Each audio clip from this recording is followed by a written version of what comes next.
Hello student, स्वागत है आपका अशोक मान शिक्षण समिति की ऑनलाइन क्लासेस में। आज हम कक्षा 10 के नए टॉपिक पार्ट नंबर 1 पर चर्चा करेंगे। पार्ट नंबर 1 का नाम है रासायनिक अभिक्रियाएं एवं समीकरण। तो इस रासायनिक अभिक्रिया और समीकरण की हम परिचर्चा करेंगे। हमारा पहला टॉपिक है रासायनिक अभिक्रियाएं। रासायनिक अभिक्रियाएं, रासायनिक अभिक्रियाएं, पाठ का नाम है रासायनिक अभिक्रियाएं एवं समीकरण। रासायनिक अभिक्रियाएं जो होती है इसे हम कहते हैं केमिकल रिएक्शन। रासायनिक अभिक्रियाएं केमिकल रिएक्शन जो है वो क्या होती है, तो आइए देखते हैं रासायनिक अभिक्रियाओं की परिभाषा क्या होती है। रासायनिक अभिक्रिया का मतलब, जैसे आप दैनिक जीवन में यूज करते हैं या आपने दैनिक जीवन में आपके दिन प्रतिदिन के जीवन में देखा होगा कि जैसे गर्मी में अपन बाहर धूप के अंदर कोई भी स्ट्रॉ, कोई भी प्लेट, धातु की बनी हुई ट्रे आदि रखते हैं तो थोड़ी देर बाद में वो गर्म हो जाती है। कमरे के ताप पर गर्मियों में हम जब दूध को खुला रख देते हैं तो उसमें भी हमको परिवर्तन देखने को मिलता है।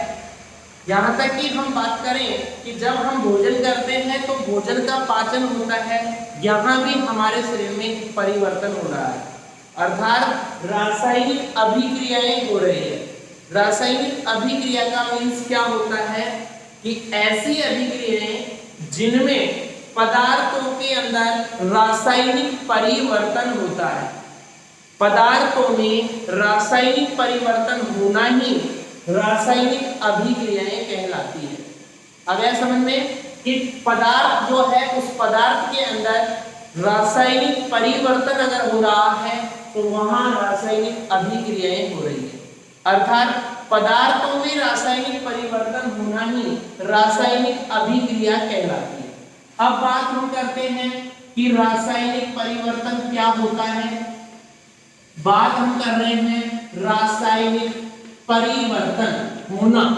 तो रासायनिक परिवर्तन क्या होता है, तो पदार्थ जो होते हैं उस पदार्थों में दो प्रकार का परिवर्तन होता है। एक होता है रासायनिक परिवर्तन और एक होता है भौतिक परिवर्तन। एक होता है रासायनिक परिवर्तन और एक होता है भौतिक परिवर्तन। अब दोनों की अगर हम बात करें कि रासायनिक परिवर्तन तो क्या होता है और भौतिक परिवर्तन क्या होता है, इन दोनों की हम परिभाषा पढ़ेंगे तो परिभाषा के अंदर हमें समझ में आएगा कि परिवर्तन और परिवर्तनों से अभिक्रियाओं का निर्माण कैसे होता है। तो आइए बात हम करते हैं रासायनिक परिवर्तन की, कि रासायनिक परिवर्तन होता क्या है। तो पदार्थ के अंदर, यानी जब कोई पदार्थ एक अवस्था से दूसरी अवस्था में बदल जाए, यानी अवस्था में परिवर्तन हो जाए और अवस्था में परिवर्तन होने के बाद वो पदार्थ पुनः अपनी प्रारंभिक अवस्था में नहीं आए तो वहां पर होता है रासायनिक परिवर्तन। ठीक है, अर्थात बात हम क्या कह रहे हैं कि कोई भी पदार्थ है, जैसे हम बात करते हैं पदार्थ की, अगर हम बात करते हैं कि जैसे दूध की अगर हम बात करें, दूध जो होता है ये इसकी प्रारंभिक अवस्था, पहली अवस्था है दूध। अब दूध के अंदर हम मान लीजिए जावन दे दें। जावन का मतलब छाछ जो होती है, खट्टी छाछ होती है, खट्टा दूध जिसे हम कहते हैं, जावन मिला दिया जाए। दूध को गर्म करने के पश्चात अगर इसमें जावन रख दिया जाए या जावन डाल दिया जाए तो दूध से क्या बन जाएगा, क्या बन जाएगा, दही बन जाएगा। क्या बन जाएगा, दही बन जाएगा। दूध इसकी पहली अवस्था है, दही इसकी सेकंड अवस्था है। अर्थात यहाँ पदार्थ जो है दूध, दूध से पहली अवस्था से कौन सी अवस्था में बन गया, दही दूसरी अवस्था में। अब क्या दही से वापस दूध को बनाया जा सकता है, क्या नहीं बनाया जा सकता। अर्थात ऐसा परिवर्तन जिसमें पदार्थ एक अवस्था से दूसरी अवस्था में बदलने के बाद पुनः उसकी प्रारंभिक अवस्था में नहीं लौट पाता है, वापस नहीं आ पाता है, उसे हम बोलते हैं रासायनिक परिवर्तन। आ रही है बात समझ में कि कोई पदार्थ यदि अपनी पहली अवस्था से दूसरी अवस्था में बदल जाए, पहली से दूसरी में चला जाए और दूसरी से वापस पहली में ना आ पाए, उसे हम बोलते हैं रासायनिक परिवर्तन। दूसरा एग्जांपल मैं बताऊं आपको, जैसे हम भोजन करते हैं, खाना हम खाते हैं, खाना खाने के बाद हमारे आमाशय के अंदर, छोटी आंत्र के अंदर, कहें पेट के अंदर, सामान्य भाषा में हम बोले कि भोजन करने के बाद जब भोजन हमारे पेट के अंदर जाता है तो उसका पाचन हो जाता है। तो क्या पचे हुए भोजन से वापस रोटी बनाई जा सकती है? नहीं बनाई जा सकती। अर्थात भोजन का पाचन भी एक रासायनिक परिवर्तन की श्रेणी में आता है। दूसरी अगर हम बात करें लकड़ी का जलना, लकड़ी जो होती है, लकड़ी को अगर हम जलाएंगे तो लकड़ी से कोयला, कोयला से राख बनती है, तो राख से या कोयले से वापस वो की वो लकड़ी तो नहीं बनाई जा सकती। तो पहली अवस्था लकड़ी थी, जलाने के बाद दूसरी अवस्था कोयला बन गया, तो पहली अवस्था से दूसरी अवस्था बना कोयला, कोयला से वापस लकड़ी नहीं बनाई जा सकती। इसका मतलब कौन सा परिवर्तन? रासायनिक परिवर्तन। आया समझ में? अगली बात हम करें कागज का जलना, दूध से दही का बनना, रासायनिक परिवर्तन। और अगर हम बात करें यहाँ पर दूसरे एग्जाम्पल की, अगर हम बात करें यहाँ तो लकड़ी का जलना, लकड़ी का जलना। तीसरी अगर हम बात करें एग्जाम्पल की, कागज का जलना, कागज का जलना। आगे अगर हम बात करें चौथा एग्जाम्पल की, कागज का जलना, भोजन का पाचन, भोजन का पाचन, ठीक है, भोजन का पाचन, दूध से दही का बनना, लकड़ी का जलना, कागज का जलना, भोजन का पाचन होना, ये सारे के सारे जो एग्जाम्पल हैं वो रासायनिक परिवर्तन के। अर्थात लकड़ी जलेगी, कोयला बनेगा, कोयले से वापस लकड़ी नहीं बनाई जा सकती, रासायनिक परिवर्तन। कागज जलेगा, कागज से राख बनेगी, कागज की राख, कागज की राख से वापस कागज नहीं बनाया जा सकता, रासायनिक परिवर्तन। भोजन का पाचन हो गया, पचा हुआ भोजन, आमाशय के अंदर जो भोजन होता है पचा हुआ, जिसे हम काइम बोलते हैं, अर्धपचा भोजन होता है आमाशय के अंदर, अर्धपचा भोजन, उसे हम काइम बोलते हैं, काइम। उस काइम से वापस हम वापस रोटी नहीं बना सकते, रासायनिक परिवर्तन। अर्थात रासायनिक परिवर्तन की परिभाषा क्या होती है कि पदार्थ, ऐसा परिवर्तन जिसमें पदार्थ एक अवस्था से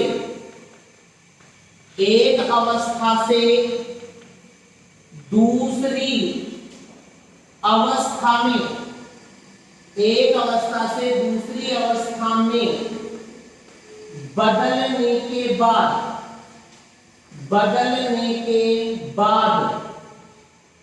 पुनः अपनी पहले वाली अवस्था, अर्थात जिसे हम बोलते हैं प्रारंभिक अवस्था, प्रारंभिक अवस्था बोलते हैं, अपनी पहले वाली अवस्था में नहीं लौट पाता है। अर्थात पदार्थ एक अवस्था से दूसरी अवस्था में बदलने के बाद, पहली अवस्था से दूसरी अवस्था में बदलने के बाद पुनः वापस अपनी प्रारंभिक पहले वाली अवस्था में नहीं लौट पाता है, उसे हम क्या बोलते हैं? रासायनिक परिवर्तन। समझ गए होंगे? रासायनिक परिवर्तन, लकड़ी का जलना, कागज का जलना, भोजन का पाचन होना, ये सब के सब रासायनिक परिवर्तन की श्रेणी में आते हैं। ठीक बात है ना? आगे हम बात करते हैं भौतिक परिवर्तन की। सेकेंड नंबर पर भौतिक परिवर्तन। बात हम कर रहे हैं पदार्थों में दो प्रकार का परिवर्तन होता है, एक होता है रासायनिक परिवर्तन, एक होता है भौतिक परिवर्तन। भौतिक परिवर्तन पढ़ेंगे, रासायनिक परिवर्तन आप पढ़ चुके हैं। तो भौतिक परिवर्तन क्या होता है?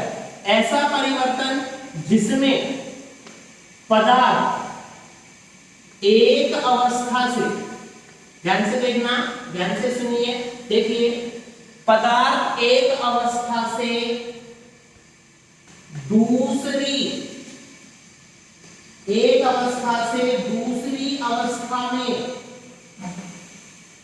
बदलने के बाद, एक अवस्था से दूसरी अवस्था में बदलने के बाद पुनः वापस अपनी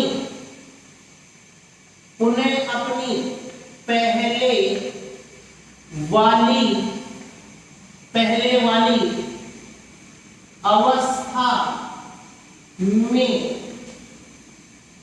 लौट आता है, पुनः अपनी पहले वाली अवस्था में लौट आता है। ध्यान से सुने, ध्यान से समझिए, बहुत आसान टॉपिक है, बहुत आसान परिभाषा है, बिल्कुल सरल परिभाषा है कि पदार्थ एक अवस्था से, अब पदार्थ का अध्ययन आप पिछली कक्षाओं में कर चुके हो, 9th क्लास के अंदर पदार्थ था, तत्व था, यौगिक था, ये सारे के सारे टॉपिक आप पीछे पढ़ चुके हो, तो ये परिभाषा तो यहाँ बताई नहीं जाएगी। और पदार्थ क्या होता है, पदार्थ की परिभाषा क्या होती है, 9th में पढ़ चुकी है कि पदार्थ वे होते हैं जो स्थान घेरते हैं। जैसे चौक है, इस चौक को मैंने यहाँ रखा तो इस चौक ने इतना स्थान घेरा ना, ये बोर्ड लगा हुआ है, इस दीवार के ऊपर ये बोर्ड है, तो इसने जगह घेर रखी है। यानी जो स्थान घेरता है, जिसके लिए स्थान की आवश्यकता पड़ती है, पदार्थ वे होते हैं जो स्थान घेरते हैं तथा जिनमें आयतन पाया जाता है, द्रव्यमान पाया जाता है, उसे हम क्या बोलते हैं, पदार्थ बोलते हैं। ठीक बात है ना? तो पदार्थ एक अवस्था से दूसरी अवस्था में बदलने के बाद पुनः वापस अपनी पहले वाली अवस्था में लौट आता है। अब पहले वाली अवस्था में कब लौट के आएगा? यानी मान लीजिए अपने पास जैसे बर्फ जानते हो, बर्फ की सिल्ली। अब बर्फ पदार्थ की 3 अवस्थाएं होती है मुख्यतः, ठोस, द्रव और गैस। इसके अलावा चौथी और पांचवी भी आपने पढ़ रखी है। चौथी अवस्था प्लाज्मा, पांचवी अवस्था बोस आइंस्टीन कंडेंसेंट, BEC जिसे हम बोलते हैं। एक अवस्था जलीय अवस्था होती है जिसे हम एक्वा पोजीशन बोलते हैं। काफी अवस्थाएं होती हैं पदार्थ की, तो ठोस, द्रव, गैस मुख्यतः होती है। इसके अलावा प्लाज्मा, बोस आइंस्टीन कंडेंसेंट, इसके अलावा जलीय अवस्था एक्वा पोजीशन जिसे हम बोलते हैं। तो बर्फ है, देखिए बर्फ पहली अवस्था में है, ठोस अवस्था। ठीक बात है, बर्फ जो है वो पहली अवस्था ठोस है। अब बर्फ के ऊपर हम जैसे गर्म करें, बर्फ के ऊपर तापमान हम रखें, बर्फ को गर्म किया जाए, तो बर्फ को गर्म करेंगे यानी हमने कुछ ना कुछ उसको दिया है। स्थिति कब चेंज होगी? जब हम उसके ऊपर या तो ताप लगाएंगे या हम दाब लगाएंगे। ताप है, दाब है, तनाव है ना? तो ये ताप दे रहे हैं, दाब लगा रहे हैं, ऐसे कुछ कर रहे हैं इसके अंदर, तब अवस्था परिवर्तन होगा। ऐसा नहीं है कि बैठे बैठे अवस्था परिवर्तन हो जाएगी। उसके ऊपर कुछ ना कुछ आघात, जिसे हम बोल सकते हैं आघात हुआ है, तब अवस्था परिवर्तन होती है। ऐसे अवस्था परिवर्तन नहीं होती है। पदार्थ की कुछ ना कुछ क्रिया होती है, उसके अंदर अभिक्रिया होती है, इस कारण उसमें परिवर्तन होता है। और जब परिवर्तन होता है तो रासायनिक अभिक्रिया हो जाती है। कौन सा परिवर्तन होता है तब? केवल रासायनिक परिवर्तन, भौतिक परिवर्तन में अभिक्रिया नहीं होती, ये ध्यान रखना। तो बर्फ है, बर्फ की पहली अवस्था है ठोस। अब ठोस अवस्था से गर्म करें इसको हम बर्फ को, तो गर्म करते ही बर्फ पिघलेगी, स्वाभाविक है बर्फ पिघलेगी, तापमान बढ़ेगा, पिघलेगा, तो पिघलते ही पिघल कर क्या बन जाएगा? पानी बन जाएगा। अब पानी कौन सी अवस्था हो गई? दूसरी। पहली अवस्था बर्फ थी, गर्म किया, गर्म करके पानी बन गया। पानी कौन सी अवस्था है? सेकंड अवस्था है। अब सेकंड अवस्था में ये ठोस है, द्रव है, गैस है, ये लिक्विड पोजीशन में है, द्रव अवस्था में है। तो एक अवस्था से दूसरी अवस्था में बदल गया। अब क्या ये वापस दूसरी अवस्था से पहली वाली अवस्था में आ सकता है? यस, आ सकता है। कब आएगा? जब हम यहां से जो पहली अवस्था से जिसने पहली अवस्था को दूसरी अवस्था में बदला है उस चीज को हम यहां से हटाएंगे तब, यानी गर्म यानी तापमान हटाएंगे ना, तब जाके ये दूसरी अवस्था से वापस पहले वाली में आएगा, अन्यथा नहीं आएगा। तो प्रारंभिक अवस्था की ये चीज हटाने पर अगर वापस दूसरी से पहले वाली अवस्था में लोड आता है, एक अवस्था से दूसरी अवस्था, बर्फ को गर्म किया, पानी बन गया, पानी को वापस आप ठंडा कर दीजिए, पानी को वापस आप ठंडा कर दीजिए, ठंडा करोगे तो पानी वापस क्या बन जाएगा? बर्फ बन जाएगा। सरल है ना, बिल्कुल आसान है कि बर्फ को गर्म करेंगे, गर्म करके पानी बन गया। अब प्रारंभिक अवस्था को हटा लीजिए गर्म करने की कोई, और यहाँ क्या कर दीजिए आप? ठंडा कर दीजिए, तो पानी से वापस क्या बन जाएगा? बर्फ। और बर्फ क्या होती है? ठोस। तो ठोस से द्रव, ये गई अभिक्रिया और वापस आ गई, दोनों दिशाओं में चल रही है। तो दोनों दिशाओं में चलने का मतलब अगर दोनों दिशाओं में आए जाए तो वहां कौन सा परिवर्तन होता है? भौतिक परिवर्तन, अर्थात ऐसा परिवर्तन जिसमें पदार्थ एक अवस्था से दूसरी अवस्था में बदलने के बाद पुनः अपनी पहले वाली अवस्था में लौट आता है, वापस पहले वाली अवस्था में आ जाता है, तो उसे हम बोलते हैं भौतिक परिवर्तन। और अगर पदार्थ वापस नहीं लौट पाता पहले वाली अवस्था से दूसरी में बदलने के बाद, दूसरी में ही रहता है, दूसरी से तीसरी में आगे जाएगा, अगर पीछे बैक नहीं आएगा, वापस नहीं बदलेगा, तो वहां रासायनिक परिवर्तन, और अगर बदलेगा तो वहां भौतिक परिवर्तन होगा। ठीक बात है ना। आगे अगर हम बात करें कि भौतिक परिवर्तन के उदाहरण कौन कौन से हैं, जैसे हमने इसके एग्जांपल पढ़े हैं, ये एग्जांपल है रासायनिक परिवर्तन के। अगर हम बात करें एग्जांपल भौतिक परिवर्तनों की, तो भौतिक परिवर्तनों के एग्जांपल कौन कौन से हैं? फर्स्ट एग्जांपल है यही, बर्फ का पिघलना, बर्फ का पिघलना, परिभाषा भी लिखवा दी है मैंने और एग्जांपल भी आ रहे हैं, परिभाषा और एग्जांपल आ रहे हैं। क्वेश्चन आएगा कि भौतिक परिवर्तन किसे कहते हैं, इसके गुण बताते हुए उदाहरण दीजिए कि भौतिक परिवर्तन की परिभाषा क्या होती है, इसके क्या क्या गुण होते हैं और इसके क्या क्या उदाहरण है। या उदाहरण से भी आपको पूछा जा सकता है, उदाहरण दे देगा और आपसे पूछेगा कि निम्न में कौन सा परिवर्तन है, ऐसे भी आपसे पूछा जा सकता है। क्वेश्चन ऐसे भी पूछा जा सकता है कि भौतिक परिवर्तन के क्या क्या गुण होते हैं। ठीक है ना, प्रश्न को कैसे भी घुमा दिया जाए, आप तैयार रहें आंसर देने के लिए। और आंसर देना बिल्कुल सरल है, आपके सामने है। परिवर्तनों की दोनों की परिभाषा बहुत आसान है। एग्जाम्पल आपको दे दिए हैं, भौतिक परिवर्तन, बर्फ का पिघलना, सोने का पिघलना, सोने का गोल्ड, सोना, सोने का पिघलना, कांच का टूटना, कांच मिरर, कांच का टूटना, है ना।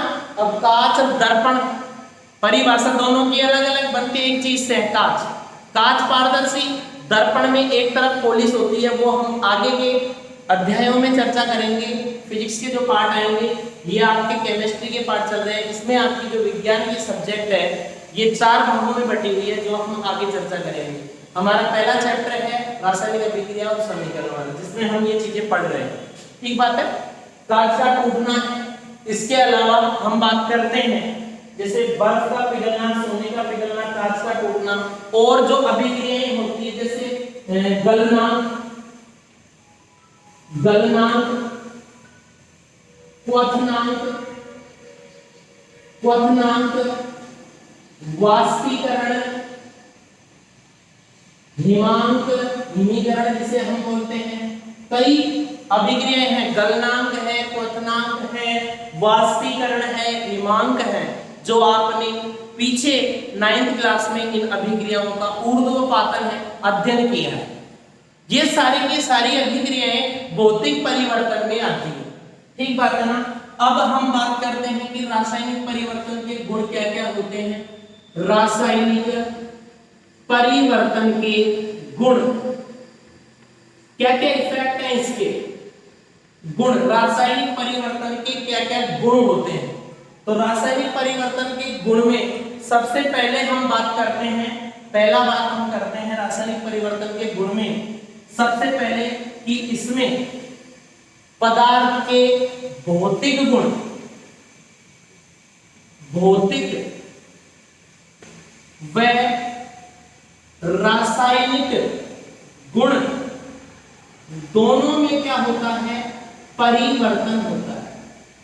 भौतिक और रासायनिक दोनों गुणों में क्या होता है, परिवर्तन होता है। ठीक है।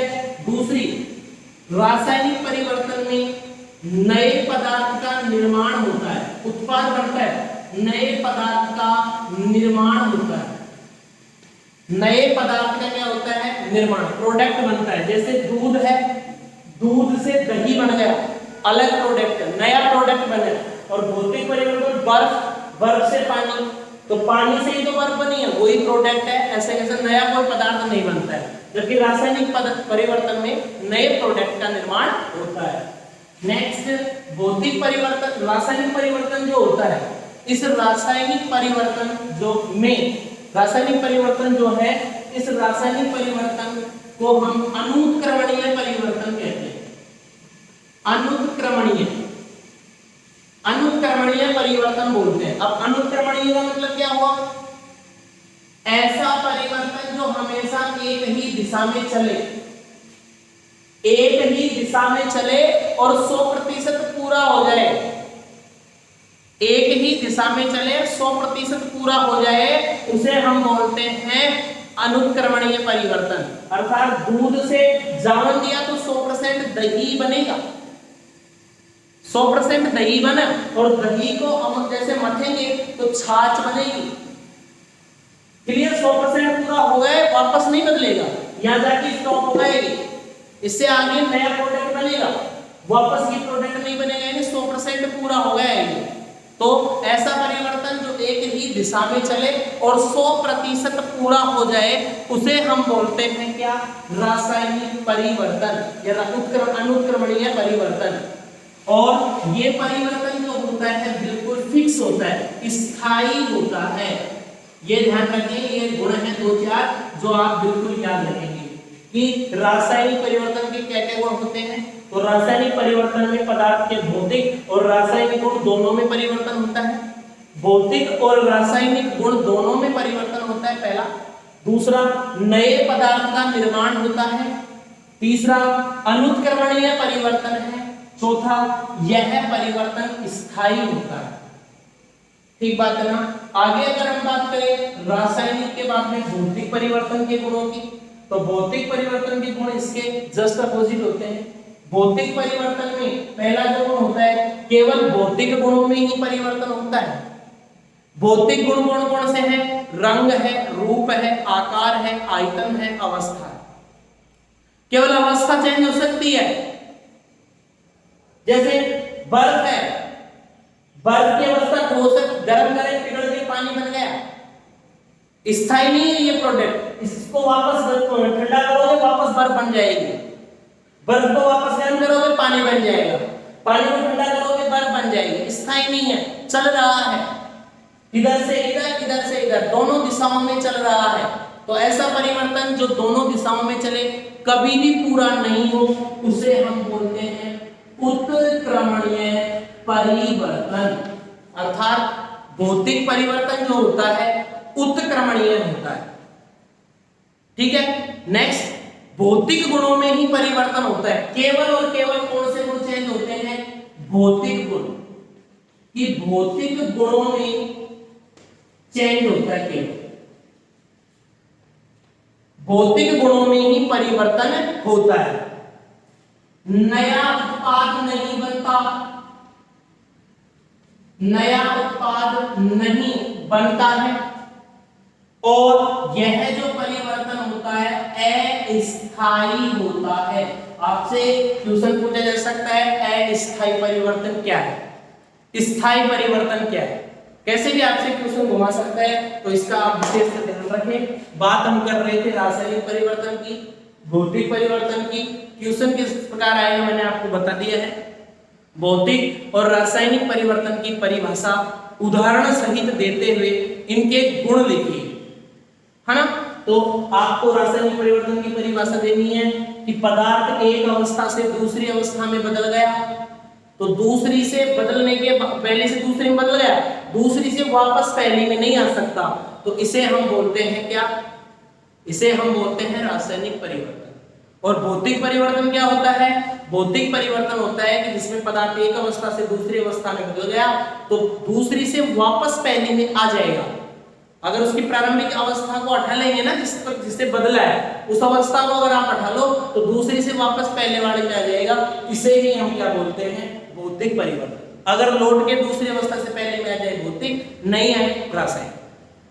क्लियर है ना, सरल है। एग्जाम्पल आपके सामने है, इसके एग्जाम्पल आपके सामने है भौतिक के। और यदि पदार्थ के अंदर रासायनिक परिवर्तन हो रहा है तो उसे हम बोलते हैं रासायनिक अभिक्रिया, अर्थात पदार्थों में रासायनिक परिवर्तन होना ही क्या कहलाता है, रासायनिक अभिक्रिया कहलाता है। ठीक है, तो आज का हमारा टॉपिक ये कंप्लीट हुआ। आगे के नेक्स्ट लेसन के अंदर या नेक्स्ट टॉपिक में हम बात करेंगे इसके आगे वाली क्लास में रासायनिक अभिक्रियाओं की, कि इसकी परिभाषा तो आपने पढ़ी ही कि रासायनिक परिवर्तन होना ही, किसमें, पदार्थों में रासायनिक परिवर्तन होना ही रासायनिक अभिक्रियाएं हैं। अब ये रासायनिक अभिक्रियाओं का निर्माण कैसे हुआ, इनको बनाने में कौन कौन से घटकों की आवश्यकता पड़ती है, ये कितने प्रकार की होती है, इनका अध्ययन हम आगामी क्लास के अंदर करेंगे। तब तक के लिए नमस्कार।